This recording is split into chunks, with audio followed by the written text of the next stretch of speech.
Hablaremos hoy de libros milagrosos, de libros mágicos.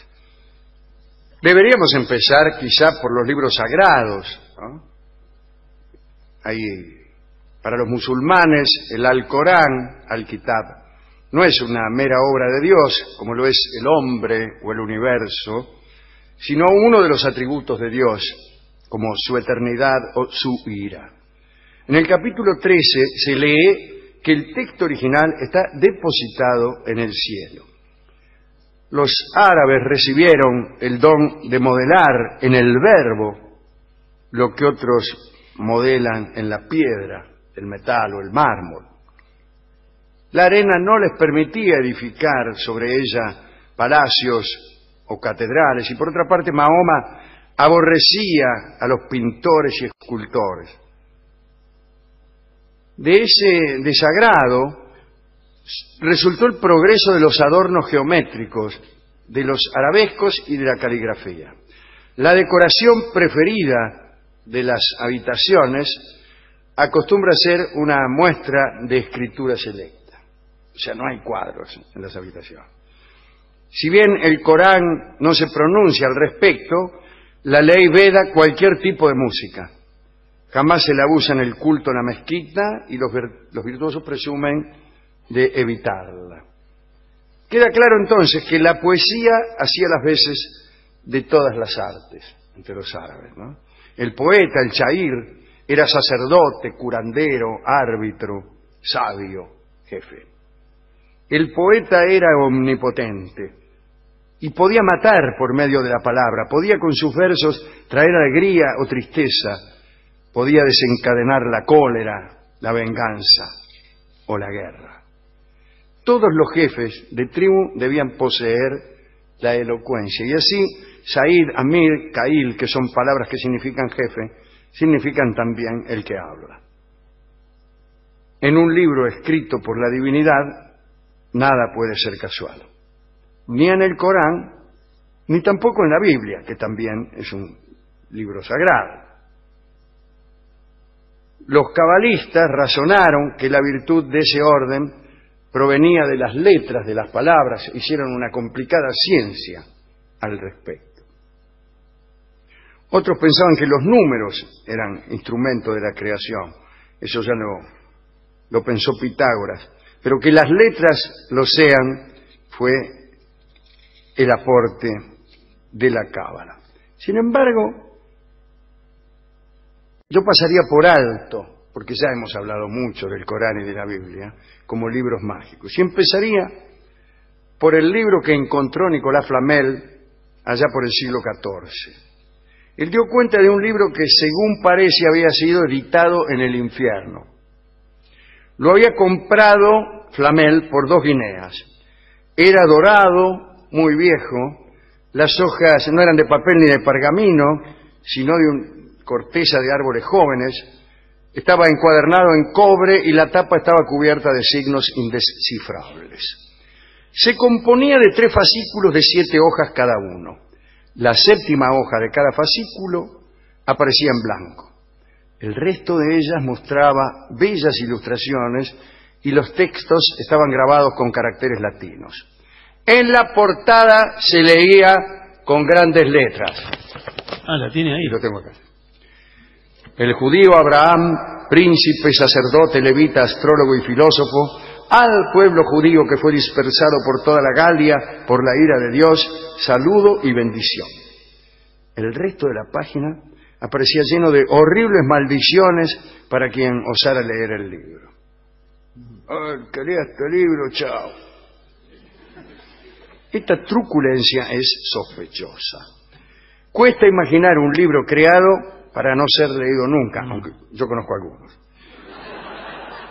Las maldiciones en realidad son énfasis destinados a aumentar la fe del lector más que a espantarlo. Uy, mirá, debe ser cierto esto, con todo lo que dice. Si quiere que yo no lo lea, debe decir cosas importantes. A ver, lo voy a leer. Bah. Según Flamel, a partir de la 3ª hoja, se explicaba en sencillas palabras cómo transformar los metales en oro.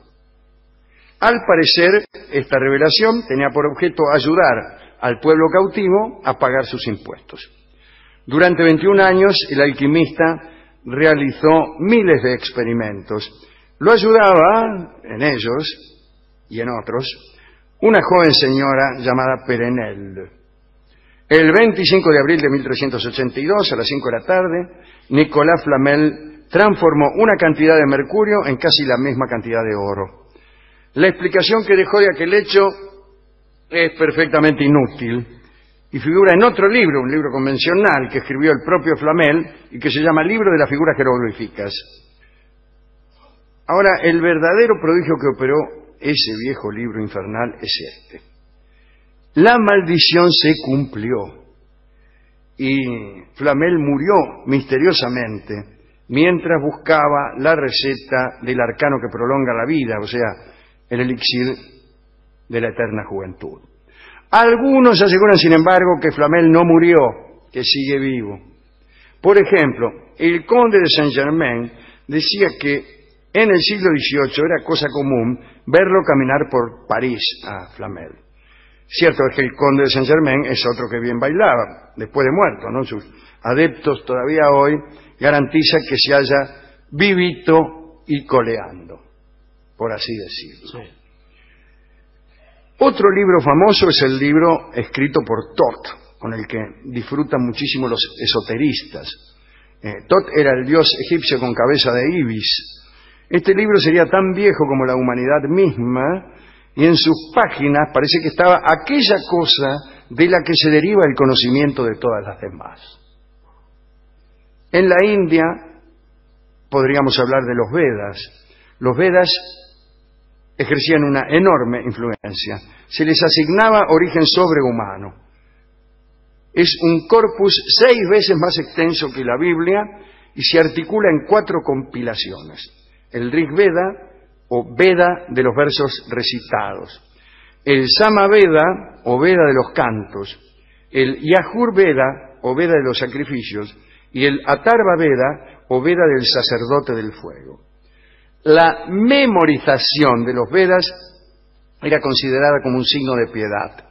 Así, ciertos delitos eran perdonados si el culpable recitaba un número determinado de versos.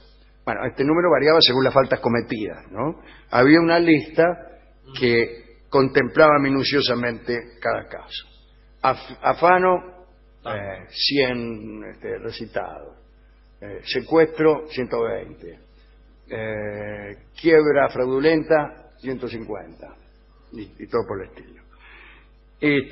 Me imagino yo, por ejemplo, una escena en la comisaría de la India, con el ladrón buscando ahí en su memoria el verso Salvador, para no hablar con las discusiones con el comisario, ¿no? No, si este era así. No, dice el comisario cuya versación vedántica debía ser proverbial, porque no iban a mandar un comisario que no supiera los Vedas. No, lo sabía todo de memoria. A ver, dice, si quiere que lo larguemos, recítese el Veda. Y dice, llovía torrencialmente en la estancia del Charabón. Mateando junto al fogón estaba tuita la gente. Dijo un viejo, de repente se de un cuento que da miedo. No, dice, ese no es el Rig Veda. Señor.